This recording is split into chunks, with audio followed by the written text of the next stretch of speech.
अगर कुछ करने का जुनून हो तो इंसान कुछ भी कर सकता है। जी हाँ, आज ऐसे ही इंसान माइकल फेल्प्स के बारे में हम जानेंगे, जिन्होंने अपनी जिद और जुनून से कई रिकॉर्ड्स बना दिए। 1985 में अमेरिका में जन्मे माइकल फेल्प्स। उनके पिता को खेलों से बहुत लगाव था, इसलिए उन्होंने फेल्प्स को उनकी बड़ी बहनों के साथ स्विमिंग क्लास भेजना शुरू कर दिया।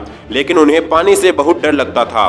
बहनों की प्रेरणा से वे पानी में भी उतर गए, लेकिन पानी में सिर डालने का साहस नहीं जुटा पाए। इसके बाद कोच ने उन्हें पीठ के बल तैरना सिखाया। वे कई घंटों पूल में बैक स्ट्रोक की तैयारी करते थे। धीरे धीरे उन्हें तैरने में मजा आने लगा। पढ़ाई में उनका मन नहीं लगता था और वे स्कूल का होमवर्क कभी टाइम पर नहीं करते थे, लेकिन स्विमिंग का होमवर्क एकदम टाइम पर करते। वे रोज सुबह 6 बजे उठकर स्विमिंग किया करते थे। पढ़ाई में कमजोर थे, इसलिए एक दिन एक टीचर ने उन्हें कह दिया कि तू लाइफ में कुछ नहीं कर सकता, लेकिन उसी दिन उसने ठान लिया कि मुझे स्विमिंग में ही अपना करियर बनाना है। और अपनी कड़ी मेहनत और लगातार प्रैक्टिस से उसने 10 साल की उम्र में ही लगभग सभी नेशनल रिकॉर्ड तोड़ दिए। 11 वर्ष के हुए तब उन्हें पहली बार अटलांटा ओलंपिक देखने को मिला।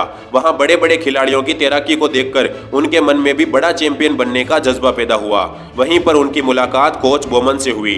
उनके जज्बे को देखकर कोच बोमन ने उनको ट्रेनिंग देने के लिए हाँ कर दिया।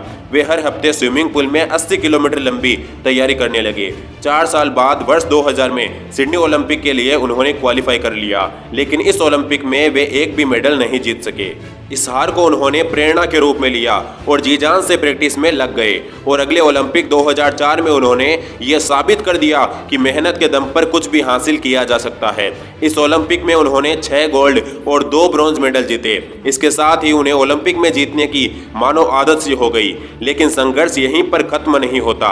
यह ओलंपिक खत्म होते ही उन्होंने अगले ओलंपिक की तैयारी शुरू कर दी, लेकिन 2 साल बाद ही इनके दाहिने हाथ की कलाई फ्रैक्चर हो गई। डॉक्टर ने कहा कि अब वे पहले की तरह हाथ का उपयोग नहीं कर पाएंगे। अगले ओलंपिक के लिए सिर्फ 2 साल बाकी थे, लेकिन फेल्प्स निराश नहीं हुए।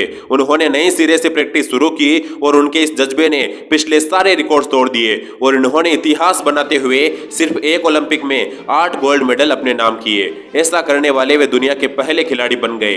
इसके बाद भी वे नहीं रुके और उन्होंने 2012 और 16 के ओलंपिक में भी मेडल्स की कतार लगा दी। ओलंपिक में सबसे ज्यादा 23 गोल्ड मेडल जीतने वाले और कोई नहीं बल्कि यही माइकल फेल्प्स हैं। सोचिए, जिस माइकल फेल्प्स के टीचर ने कहा था कि तू लाइफ में कुछ नहीं कर सकता, उसने स्विमिंग की दुनिया में कई रिकॉर्ड्स खड़े कर दिए। इसीलिए कहते हैं कि कोई आपसे कुछ भी कहे, आपको निराश नहीं होना चाहिए, क्योंकि अगर माइकल फेल्प्स उस दिन अपनी टीचर की बात मान लेते तो शायद आज दुनिया को इतना बड़ा चैंपियन नहीं मिल पाता।